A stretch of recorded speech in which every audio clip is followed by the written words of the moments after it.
Hello, my name is Lillian Flint, and I wanted to talk about my creative process with ceramics.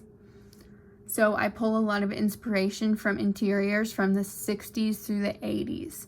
So this is screenshots from my Instagram saved section.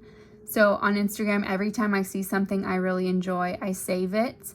And I follow a lot of different antique stores and vintage stores, along with hashtags like hashtag 70s, hashtag 70 wallpaper, vintage couch, and I find so many great resources on Instagram. So my sketchbook is kind of like a messy place, but also it provides lots of information. So these are some images from my sketchbook preparing to make a large-scale sculpture.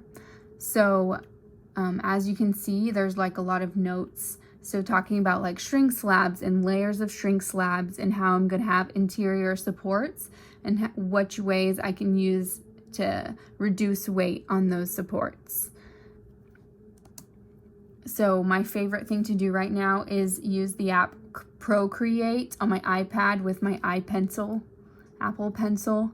So I'll compile images that go together. So for example, with this one, I really like this couch. So I found a background that kind of went with that color scheme. It's a wallpaper from the 70s. And then I really like Texas peaches, and the color scheme reminded me of Texas peaches, so I decided to put that in there.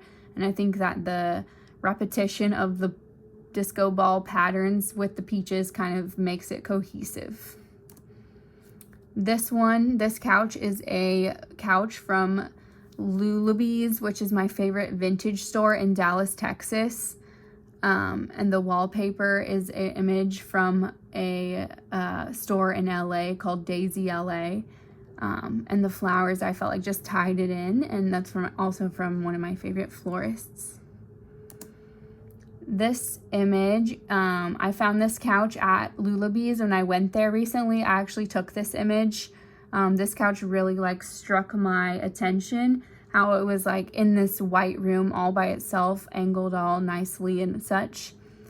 This wallpaper, I actually took this image as well. It was at my friend's house. I had never been to the bathroom at their house, but I asked if I could use their restroom. And I was pleasantly surprised by this wallpaper when I walked in there. So this is representations of my actual work. So kind of the process of how it works in progress pics. So the top left picture is going to be kind of like a messy version. You're like, what's going on here? Is this even really going to be a couch? And then the bottom left, you can kind of see it starting to build up. I put the back is almost done. The arms are done. I have half of the cushion on. So you can see the inside structure with those supports and the arches to reduce weight. And then the left, I left a hole. The top right, my bad. On the top right, you can see I left a hole on the top to show, I put my hand in there a bunch to kind of push the clay outward and kind of expand and stretch the clay to represent the pillowing effect.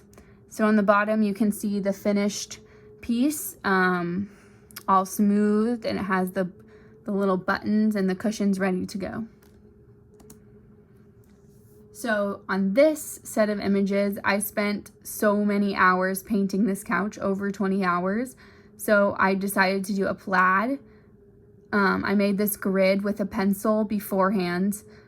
So afterwards, it ended up being like a paint by number type of thing. You have like the dark gray, light gray, black, and white.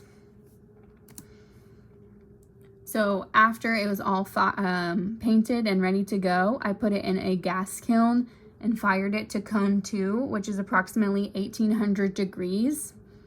I fired the legs separately and glued them on after because I didn't want any warping to happen to my couch where it was sagging in the middle.